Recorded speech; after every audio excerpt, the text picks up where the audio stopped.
Iga nakaranas ng pag-ulan sa ilang bahagi ng Maynila dahil sa bagyong Nika. May unang balita live si EJ Gomez. EJ. Igan, bigla ang pag-ulan ang naranasan nga dito sa Maynila kagabi. Nakahanda na ang maraming lugar para sa anumang pagbaha na maaaring idulot ng bagyong Nika. Gaya na lang dito sa Baseco na malapit sa seawall at kung saan maraming residente ang inililikas kapag may bagyo. Ang pamilya Pinka, 3 dekada na raw naninirahan sa Block 1 Gasangan, Barangay 641 sa Baseco, Maynila.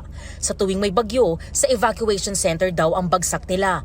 Ang kalsada kasi kung saan nakatirik ang kanilang bahay at negosyong sari-sari store, lagi raw inaabot ng baha na hanggang bewang. Inaabot yung silong namin, tinataas namin yung dapat mabasa para di mabasa. Yung bigas po namin naabutan ng tubig dagat.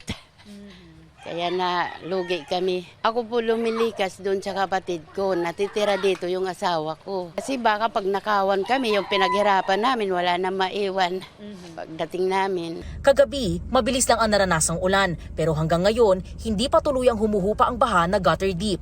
Kaya si Tatay Thelmo nakasuot na ng kanyang bota. Mabilis bumaha. Gawa ng walang matakbo ng masyado ng tubig. Gawa ako lang dito may kanal na gumagana. Nakabuta ko, gawa nag-iingat din ako sa tubig baha. Kasi mahirap na yung hindi ka rin mag-ingat. Alam mo naman yung panahon na nausong lipto. Nakahanda naman daw ang Baseco para sa anumang emergency ngayong may bagyo. Nakaready na po ang ating emergency equipment at ating rescue boat para sa ngayong bagyo na signal number 1 po ang ating Manila. Yung mga evacuation po, center po natin is nakahanda na para sa mga taong lilikas po ngayon. Kami rin po nakahanda na po kami para mag-igot ng 24/7 sa lahat sa aming lugar.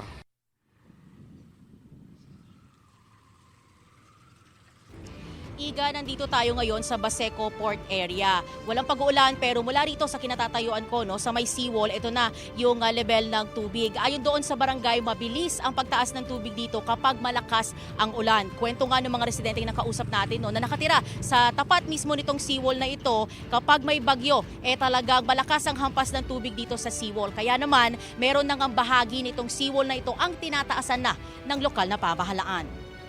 Igan, yan ang unang balita mula rito sa Maynila. EJ Gomez para sa GMA Integrated News.